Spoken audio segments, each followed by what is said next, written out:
started, I'm also, because, as I mentioned, the first recording that I did today was extraordinarily delayed.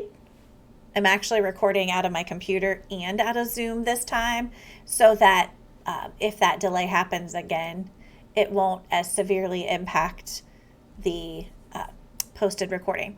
This session is What's New with INFOhio, and I am Michelle Carlisle, and I am the coordinator of distance education at East Central Ohio Educational Service Center. And collectively, this workshop and next Friday, the 28th workshop, has been brought to you by a RemotEDx grant in which we have partnered with 5 ESCs to provide for you free virtual instructional technology coaching. And these coaches have put together these informative workshops for you to view live, but also to view via recording. And we hope that you, throughout these lessons and sessions today, you're able to kind of learn more about what this instructional technology coaching is all about, and maybe take advantage of sessions in the future. But I do have a few housekeeping things for you before we get started. Just if I don't have my recording set to mute upon entry, so if you will double check to make sure you're muted, and I'll try to catch you if not. Just a few housekeeping things other than that. Go ahead and add your first and your last name to the chat and where you're from. We will use that information just to double check and make sure we get those contact hours out to you after the session. As I mentioned, this whole project has been brought to you because we are partners in a RemotEDx grant, and that has allowed us to collectively have a total of 7 instructional technology coaches at 5 educational service centers, and we've partnered to provide this content, but we're available for coaching sessions. Now, I personally do not have a coaching link, but the rest of our coaches do, and those links can be found at this website, the https://eco.sc/tech coach, and I am going to put that in the chat for you so you have it. All of the tech coaches keep their Calendly link available. You can reach out to them to schedule a session to ask questions about anything you've seen live in our workshops today and next Friday, or as a follow-up. Those Calendly links are available for you all to schedule information and training and virtual coaching from any of those coaches. That's the first link. My email is in this slide too. It's michelle.carlisle@ecoesc.org. And as I affectionately always remember, one of my former bosses, Ted Harrison, always said, one of me is more than enough. And that's how he remembered to only put one L in my first name. And we still remind everyone of that, just in case. Now, we do want you to go ahead and take a quick minute and check in with the attendance. You can either scan this QR code. This is going to help us also make sure that we get the contact hours to you in a timely manner. So if you'll just scan that QR code, or I'm going to put the link in the chat so that you can quickly fill out the form, and we will then be able to get you the contact hour certificate after this session. Now, one last thing, we do have a Google Classroom. The Google Classroom is not on the domain. So the big thing to remember with your Google Classroom, as you're joining this classroom, you're going to want to join from a personal Gmail account. It probably won't allow you to join from a school Gmail account. So join this classroom from a personal Gmail account. It is not required. But joining the Google Classroom will get you to all of the links from every recording from the entire series. So we have 6 workshops today, and we have 7 scheduled for next Friday, the 28th. At the completion of each live workshop, that recording will be listed in the Google Classroom so that you can review that. Additionally, if you plan to take this workshop series for graduate credit, both graduate credit options are in that Google Classroom already, how to register, how to pay, and what your assignment will be, which is just a 2-page reflection over the entirety of the presentations. But that's the join code. I will try to remember to put it up at the end of our session. And with that, we'll get started. What is INFOhio? Now, you're Ohio educators, and so most of you have probably heard about INFOhio. You see it upon occasion. You'll see it posted in your library, or your media specialist sends an email, and then we forget about it. But one of the things I want to highlight today are all of the resources that are available in INFOhio that are going to help you and your students access quality materials. So INFOhio's vision is each Ohio pre-K through 12 student has equal access to high quality digital resources and for a successful education and future. And the mission is INFOhio transforms student learning by providing equitable access to quality resources and cost-effective instructional and technology support for each student, partner, parent, and educator in Ohio. INFOhio believes and research supports that quality instructional materials make a difference. Quality and research shows that after teacher engagement, instructional materials have the greatest impact on student learning. INFOhio focuses on bringing these quality materials to all pre-K through 12 Ohio students. So we're going to start today with you, the educators. If you're on your INFOhio tab, and if you're at the INFOhio website, that educator tab is going to be the blue button to the right of the INFOhio portal. And just to recall, if you're sitting inside of an Ohio school district accessing INFOhio, it is automatically geocaching your IP address of your workstation or Chromebook or device that's receiving internet in your school building. So it's automatically going to sign you in. When you're at home, most of the time your INFOhio is still going to geocache your home location, realize you're at an Ohio site, and still let you in. In the event that it does not, you can always mouse over the INFOhio bar at the top left of any screen in INFOhio, choose the login, and pick the school district from which you're associated. Because many of these tools are paid outside of INFOhio purchasing, they do require that you reside or access it from an Ohio school internet provider, or that you are an Ohio school employee, student, staff member, or parent. If you ever have questions about logging into INFOhio and you can't reach out to your librarian or media specialist in your school district, reach out to one of these instructional tech coaches, and we will quickly be able to help you access that. But the educator tools are something that we don't always. Oh, okay, Rebecca. Interesting. So your internet doesn't allow the geocaching, and with the name Rose Crayons, my guess is, correct me if I'm wrong, if that's your last name, that's really unique, because there's of course the Zanesville Rose Crayon School District. I would say if it is not locating your information within the school building, that is definitely a ticket to your technology director, technology support staff. But additionally, you can open a ticket from your internet service, your ITC, the same place you would locate your Progress Book contact or your EMIS contact or your Dazzle contact. You can go ahead and open a ticket at your ITC directly to help with that. And Omarisa, oh no, you're fine. Don't worry about interrupting Rebecca. At Omarisa, you could actually send a ticket to LAN staff, all one word, at omarisa.net, and they will send that ticket out specific to your school district to help with that IP mapping as it relates to INFOhio and where you're receiving it. So, but yeah, if it isn't picking up your sign in, especially when you're inside your school district and your tech cord isn't making those changes, or the changes don't stick, please reach out to your ITC, because those are settings that can easily be changed from where your internet's coming into your school building.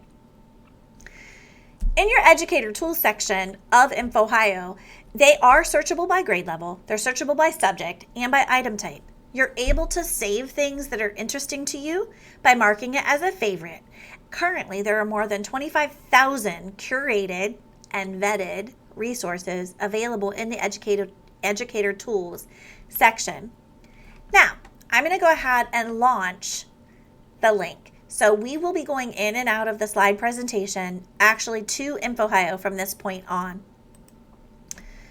When I launch the Educator Tools sections, I'm already here in the section. And with that, as I said, you can type a search in the search bar. You can then drill down by grade level. It's small print here on this screen, but as it shows up, if you were to look by grade level, specific grade level banded resources in Educator Tools for ages 3 to 5, there are currently 399 resources tagged as grades 3 or ages 3 to 5. If I go down to 11th grade, there are currently 64,760 resources tagged that they're appropriate for or relevant to an 11th grade level. But as you look around at the Educator Tools site, you can search by subject. You can drill down by item type. Let's say you only want a lesson plan, or you only want interactive media, or you only want something that's a primary source. You can choose and drill down further by selecting multiple areas within your selection box. Let's say you're responsible for giving more information out about these educational tools. Let's say you're a coach, or you're working with a team of parents, or you're working with a team of new mentors, your mentees, and they don't know about INFOhio. You could go straight to training and promotion and find some additional resources and materials. There's trends and dimensions of inquiry. Now again, when I finished my slideshow, there were 95,000. We currently now are up to 96,000 curated resources and continuing to grow. So if I wanted to search for a topic, let's say I want to find a lesson plan on Earth Day. So I'm going to use the keyword search of Earth Day. I'm going to click search. Now, I think maybe I would like this to be Earth Day for first graders. So I further refined my search. There's still quite a few. So I'm going to go ahead and drill down just a little bit further, and I'm going to do an activity or a lesson. You know what? No, I'm going to change, and I'm going to do an ebook. Now, I didn't do this ahead of time, so I'm not sure what resources it's going to pull. But what it did was for Earth Day, first grade, ebook, I now have some units. And the first one is Unite for Literacy, Family, What Should We Wear? Now, I picked Earth Day, and this is an audio read aloud feature of different types of weather. That might not be exactly what I was looking for, but I can see it. I can read about it. If I want to see more about it without actually clicking the link, I'm going to click on the I.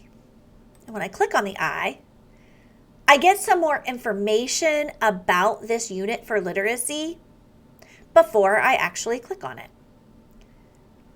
It doesn't give me a lot more information, but it gives me a little. That I is going to be dependent upon each resource. I don't have to go backwards. I can actually click open from this I, and it's going to launch that document that I chose. So it comes from uniteforliteracy.com. It is English. It was, remember, I picked an ebook. What Should We Wear? By Rachel Martinez. And now I have an interactive book. Today we will wear boots and raincoats. Now, when we were in that I section, a lot of these things are available to you in every single portion of INFOhio. That I is always going to be in the top right of whatever clickable box is in INFOhio. It's always going to bring you to a page that looks similar to this. We'll have some type of definition. We'll have some type of information about the link or the resource. And in most of the cases, it will allow you to assign it specifically to your Google Classroom. So if it's something you want to go ahead and share with your students in a Google Classroom, in your LMS, you're going to be able to do it straight from the I. But there are other ways too. So I'm back to my drill down search. Most of what came up in Earth Day was Unite for Literacy sources. So let's go ahead and change the search real quick. Let's search for Civil War.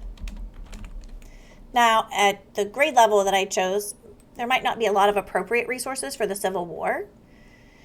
So I backed that out. And I'm also going to back out ebook. I can exit from there, or I can also exit from item type. So let's go ahead, and Civil War, I believe, is a 10th grade for most people. And we now have all of these resources. I can go to the Library of Congress. So an article from the Library of Congress. Again, I can go to the I. It's going to pop that window out. I can actually just click on the resource itself and it will launch where it came from. Now, this particular one, the article has moved from Library of Congress. Again, I didn't realize that before I clicked on it. It is something that the curators at INFOhio will catch whenever they're going through and spot checking things. Georgia info. This is a link. Georgia and the Civil War. It's from K-Novation. And it is marking that it took me to an external partner site, so it's taking a little bit to load. So I will close that. But this is a way to search for things in the educator tools. If you found something that you really wanted to use and you wanted to come back to it later, you can click the heart. So I'm just going to click let's do Railroad Generalship. I favorited it, so I clicked on the heart. Now when I scroll up and I click on the heart, I have one resource. So as I'm looking for information, I don't have to bookmark everything. I can go ahead and continue to search for the resources and the research that I need.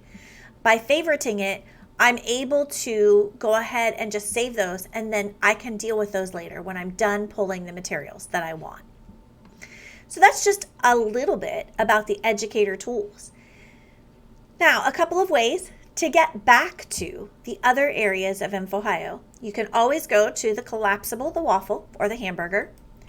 And when you click on it, you can go to home. You can go straight to resources, and the resources are those blocks that go across the center page of INFOhio. Ages 3 to 5, preschool. K5, 6, 8, 9, 12. You can go to parents, educators, and there's also library staff, workflows, handbooks, professional development, and other resources available. That gives you just a little bit of an overview of those educator tools. The educator tools. I want to make sure that I didn't forget anything that I wanted to tell you. Okay. Now, let's look at Ebscohost next. Ebscohost, there's actually two sections of the Ebscohost. Both of those are ebook collections, and Ebsco, as you may know, is a major electronic catalog of ebooks. So with the RemotEDx funding and the INFOhio funding, they've been able to expand these. So we've got the Ebscohost ebook. This is a collection of high school-based textbooks or resource textbooks. Currently, there are 4,600 ebooks available, and that list is continuing to grow. You get to this through the INFOhio Portal, and you can share it to your learning management system. These ebooks are able to be used in an unlimited manner. So there isn't a restriction on the number of licenses you're able to use at the same time. You're able to use an unlimited copy of the Ebsco books. Well, this is interesting. you're able to use unlimited copies of the Ebscohost books. You're not restricted to 5 per classroom or 5 per teacher. So I had linked that in my Google slide. I am going to go back into the Ebscohost through the educator link instead of the link that I had in the slide. So when I click on the Ebsco Education Collection, for whatever reason, it did not maintain that I was sitting inside of an Ohio school when I had it in the Google link. Whereas when I went to the INFOhio link itself, obviously my computer is sitting here. So again, this section of the Ebscohost, this is education books. So let's say, for instance, you are looking for, or your teachers are looking for, an additional textbook in engineering and technology. Now again, I have not read all of these textbooks.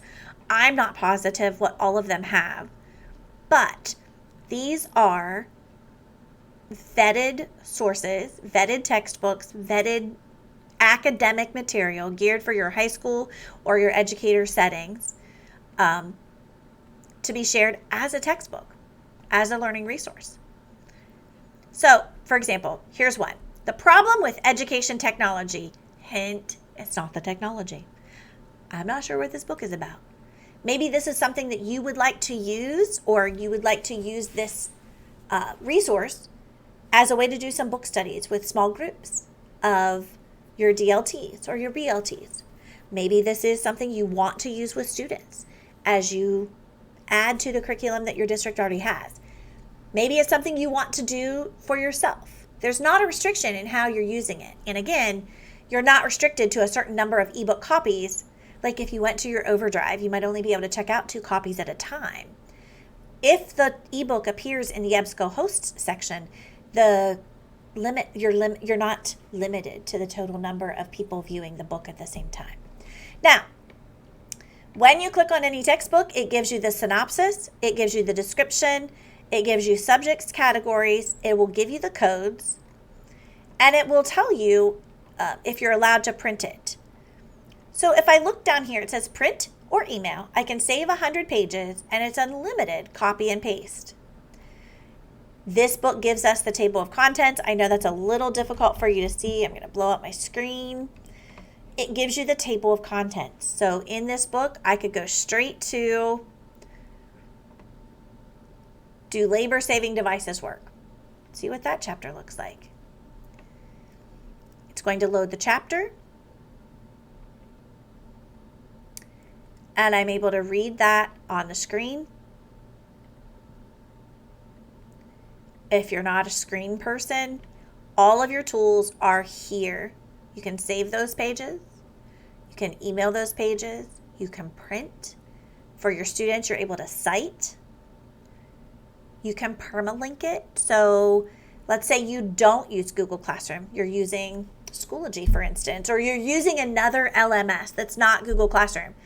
You're going to want that permalink, which gives you the link directly to this chapter or the section of the ebook that you can then link in another LMS so the students can click the link to go to what you want them to read, or your staff members can go to what you want them to read. And again, right here is the Google Classroom link. When you click on that, it will activate your Google Classroom, ask you which class or classes you'd like to put that in, and allow you to save that ebook for everyone to read. Now, as I said, in the ebook, in the Ebscohost, there are currently 4,600 titles, and those titles continue to grow. But the Ebscohost section is designed more for textbooks, ebooks for learning, teacher books, educator books. There is another Ebsco section, and it has more fiction books and non-fiction books for your students to read for reading, not academic. I guess that's the best way to describe it. But that's Ebscohost. There's so many tools, and I really had to decide which couple of tools I was going to show you for each section. Now, Open Space is a new section of INFOhio. It is a place for educators to collaborate. It is a direct result of the RemotEDx funding and grants, and it has been built so that like-minded educators can join collaborative groups, share, once they meet some sharing rubrics, so you can't just post willy-nilly a lesson plan or something that you'd like to do. There are rubrics that you have to follow in order to share educational content in open space. But it also allows you to join communities that you're interested in, or like if you're a world language teacher, you can join a community in open space of other Ohio world language teachers, or you can collaborate and work on projects together. Or you might be teaching a similar subject matter and you want to join math teachers. So open space is a new collaboration space that allows you to join an area and be a part of a community or group of a like-minded educator. Open space, again, found in INFOhio. Excuse me. And allows you to create and make selections of which group or groups you'd like to join and collaborate with. It is loading. I apologize.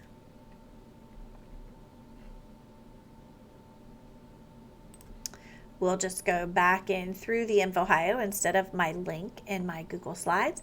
Again, I clicked on the hamburger, the waffle, and this time I'm going to choose open space. And now I'm in the open space. So from the open space, you can click Discover, Collections, Providers, or Resources.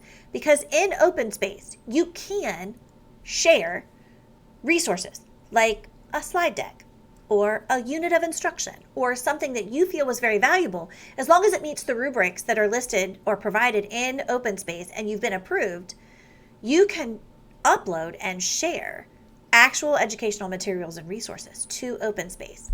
There are collections and other providers. There are hubs. I'm in the RemotEDx hub because I'm a part of 2 RemotEDx grants. And there are groups. You can choose to see your groups. Now, I had not signed in before our session. I had so many tabs up that, oops.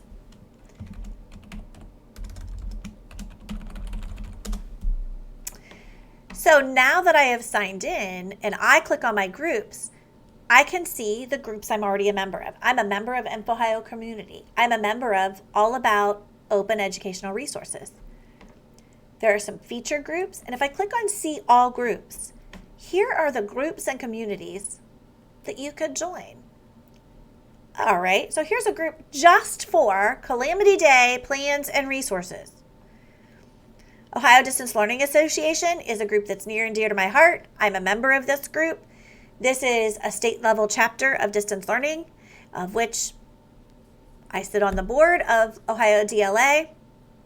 And we started this group in open space so that as we continue to grow and collaborate, we are going to be able to share video conferencing resources, content provider sessions that others may be able to join and learn and bring to their classroom. But if you wanted to see a group, let's say you were looking for groups for instructors, you want world languages. So far, the only group for world languages is Chinese educators. If I click on it, it has 1 member and it allows me to choose to join the group. When you've joined the group, you're allowed to discuss, post questions. You're able to communicate with the members. There will be information about the group. And if they're posting or active, you'll be able to see recent activity. So for instance, when I go back to the INFOhio community group, there are 381 members. There are 2 affiliated resources. If I click on discussions, I can just scroll right down and see at a glance discussions and postings. You'll also get or choose how to get your email notifications when you're in open space. But it's going to allow you, even if you don't post educational resources, open space has access to open educational resources, which are free for you to use. It will allow you to post if you wanted to, but it'll allow you to find communities of like-minded or similarly linked educators and teachers. And again, that's in the educator link. I'm going to go back. Now, by the grade level, as you're in the INFOhio portal, you're going to see the bands. So it's grouped by grade levels. Several of the resources in INFOhio are available at multiple grade levels. For instance, BookFlix. BookFlix appears in early learning, elementary school, and occasionally you'll see it in grades 6 to 8. Storya appears in grades K5 and 6-8. WorldBook, depending on the level of WorldBook appears at all 4 grade banded selections. And then transparent languages will appear in grades 6 to 8 and 9-12. So many of the INFOhio resources are in multiple grade bands, but if you choose a grade band, they're more pared down to that grade band. So I'm going to go back to my INFOhio.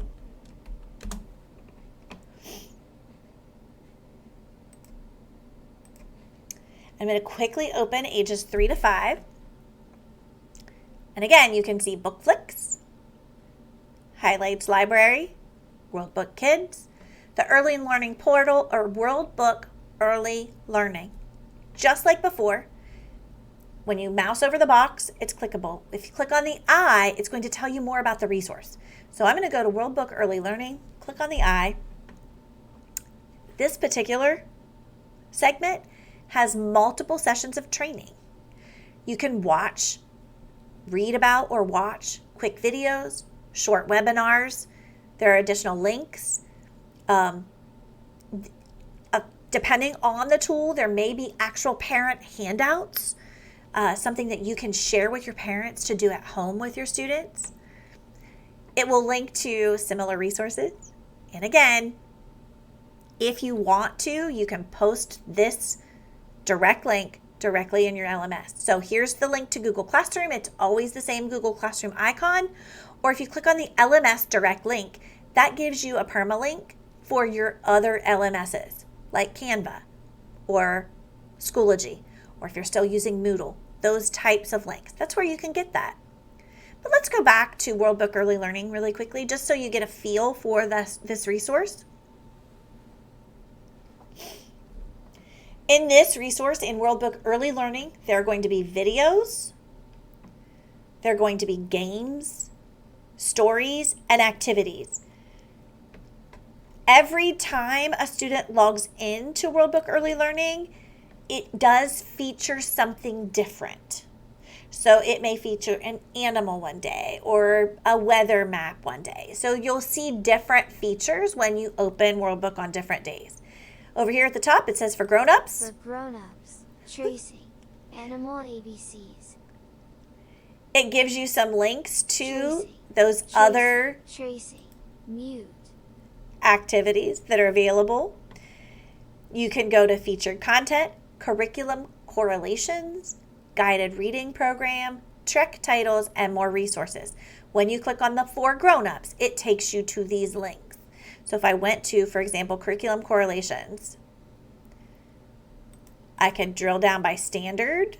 So if I wanted to go to Common Core, I wanted to go to math, and I wanted to go to pre-K and search that particular one.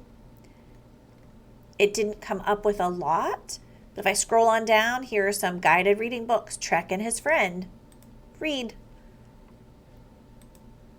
Trek's friends are lost. Where is Wagtail? So that is one way to use WorldBook Early Learning. I'm going to X out of that.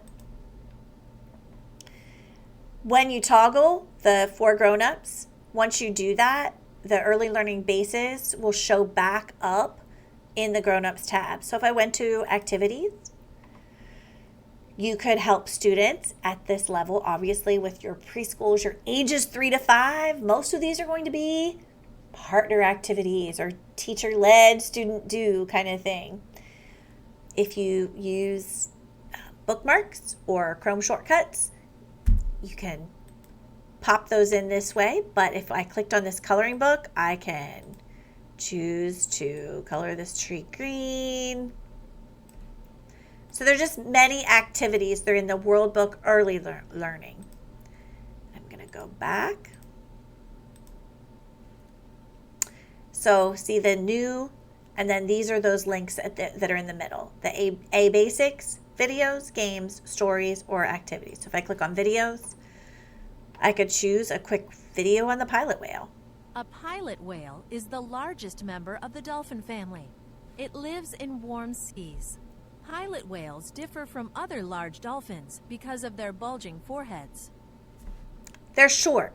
They're very short. At this age level, obviously, they are ages 3 to 5, and the resource works according to that. I'm going to go back now to grades 3 to 5, or ages 3 to 5, just really quickly. Highlights is new.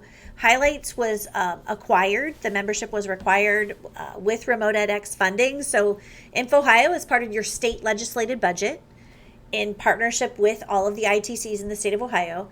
But those are biannually budgeted at our state legislator for INFOhio resources. The RemotEDx grant helped to add additional resources to INFOhio. So that partnership continues to grow and strengthen what's already an amazing resource in INFOhio. Highlights is new, like I said, and Highlights works backwards. So if you look at this, when you open Highlights, all of the areas are checked.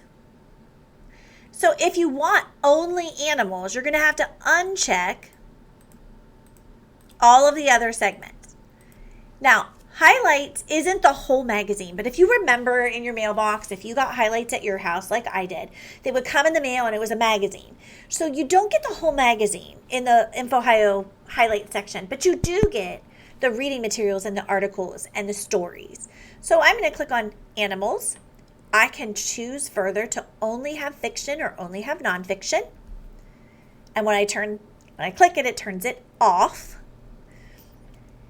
You also can see the number of books. You can drill down and make your selection less if you wanted your kids. If I went to the sea turtle, so I can either choose to read about the book, or again, I can click on the eye, and it's going to tell me the Lexio level, or the guided reading level, the category, and there's even a quiz associated with this. So if I click read from there, excuse me, it will let me play it. A sea turtle's quiet miracle. Or I can turn the page.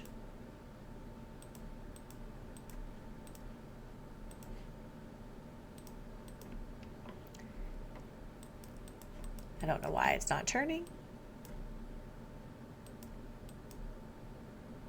Now, that's a lot of words. For it to have been in age 3 to 5, it is Highlights. But when I looked at the Lexile reading level, it did indicate it was a higher reading level.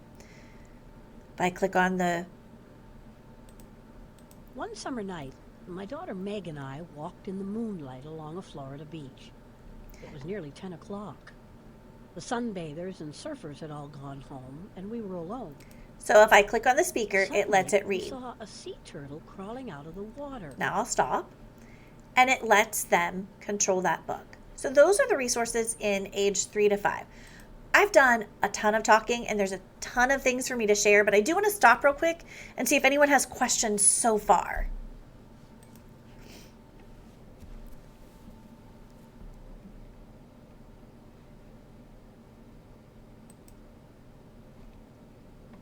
No? All right. So in grades 3 to 5, again, we will see that the tools and the resources sometimes are duplicated, like BookFlix, Book Nook, Highlights Library, World Almanac for kids, and elementary. Now we're seeing transparent languages even at grades K-5, but there are more resources now. Just like in every other section, if you click on the eye, it gives you more information about that resource. It will share additional links. For Storya specifically,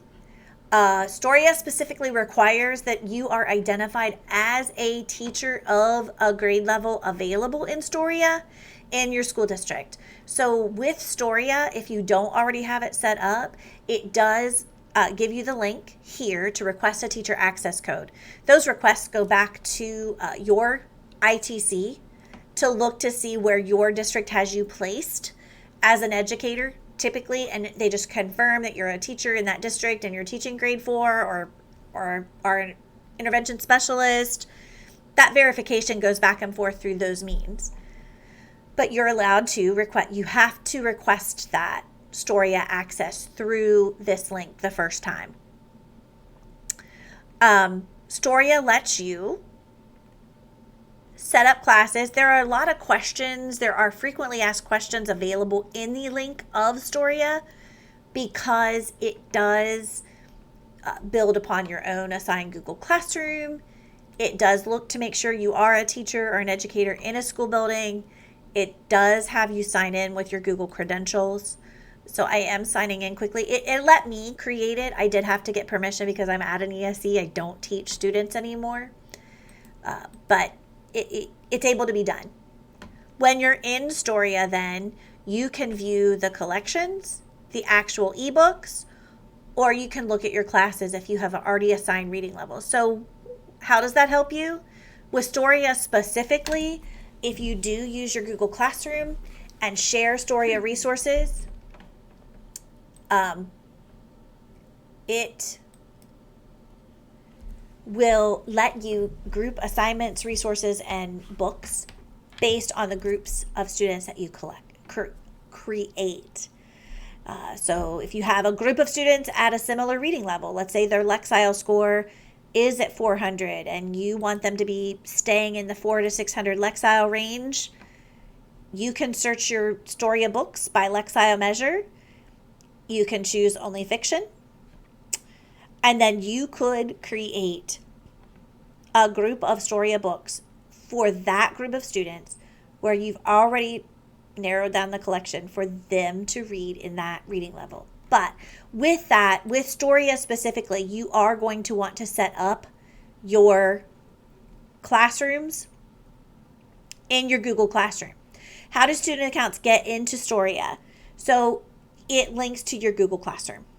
That's the easiest way for it to be linked. If it allows you to manually add the students, I'm not able to do that because I am linked in Google Enterprise Domain. So I don't want to say you can't. I'm just going to say specifically, I can't. I link it through my Google Classroom. What that means is I have a Google Classroom. I'm playing in my Google Classroom sandbox. In my Google Classroom, I would take my classroom students, let's say my group of 25 students, and in my Google Classroom, I would make an assignment that had my 5 students that were reading an 1100 Lexile score. And I would make a new assignment for my students that were reading at a 400 Lexile score. And I would put those assignments in Google Classroom first. And then when I clicked on my Google Classroom sandbox, so I'll go back to my collection, and I search the library, and I want only my 400s to read this 20,000 Leagues Under the Sea. So I'm going to click on Add To. Oops. I'm going to click on Assign. I'm going to assign this, and I can choose groups or individuals. So I'm going to click on Groups. And here, this pulled from my Google Classroom. I did not type these in Storya. It pulled from the Google Classroom I already have set up. So I'm going to assign that to Bailey. And now he has that book assigned to him, and it'll show up in his Google Classroom. Specific to Storya, it is linking to your Google Classroom, so you do want to know how to set that up. But I will say specifically, use the directions, the frequently asked questions, and the resources that exist on the eye of the Storya link in INFOhio to really help you with that. It is a little more in depth than some of the other INFOhio tools. So, but the resources are good. The training materials and help and support within that that information are very helpful. But just think about Google Classroom. And yes, Laurel, you're fine. We are hopping back and forth as we present. Oh my goodness, it's 10 till and I haven't even gotten to the last. I knew this would happen. The last 2 grade bands. I apologize. you're going to want to dive back into INFOhio. In grades 6 through 8, the tools again expand. And one of the new ones is today's science. We have additionally expanded digital collections, the Capstone interactive ebooks. So Capstone interactive ebooks are another place to find ebooks that allow you unlimited copies for all your students. You can sort by grade range, guided reading level, or Lexile range in Capstone Interactive. You can choose English titles or Spanish titles. I will caution, at least here locally in Tuscarawas County, the Spanish titles, if there's audio, your Spanish-speaking students will be able to use the audio. But keep in mind, especially with all of your English language learners, unless you're sure they were literate or able to read their own language in their own country, or were in school long enough to read their own language in their own country, just choosing the Spanish version for them to read may not be as effective as you're thinking. But the audio, of course, of the Spanish books are vetted. You can choose the Capstone interactive book lists. You can see the book list. You can just look at the bookshelf. You can search by popular, newest, or title. And then the Capstone is linked to Pebble Go and Pebble Go Next. Pebble Go Next gives you information. All of Pebble Go Next is science and social studies. So in Pebble Go Next, you can choose to search by states, by science, by American Indian history, by social studies, or by biographies. If you want to go back to Capstone, you click on the Capstone links again. You can search the standards, but again, Capstone and Pebble Go Next are science and social studies. And then you can go back to the Capstone, to the ebook interactive. These each have a permalink, and it's the linked chain underneath each book. And I'm going to fly through the last couple of things that I wanted to show you. In grades 9 through 12, we have talked about the Ebsco, but we've also, Transparent Languages. Transparent Languages is a free resource in INFOhio, and it allows you to learn a language yourself. Or now, you as the language teacher can create lessons of language. Now, in no way should Transparent Languages replace a world language teacher, either in person or virtually. I personally am learning Chinese because I have a huge Chinese language learning program. So it's important for me to try to practice Chinese when I can. So I personally, my own Transparent Language account is designed for Mandarin Chinese.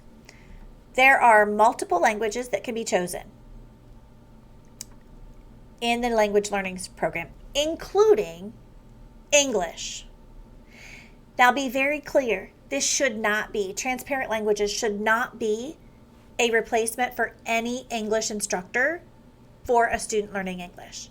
But it is a great resource, free to you through INFOhio, for someone who does not speak English as their first language to be able to learn, grow, and practice at their own pace on a device, in addition to English instruction from a trained teacher.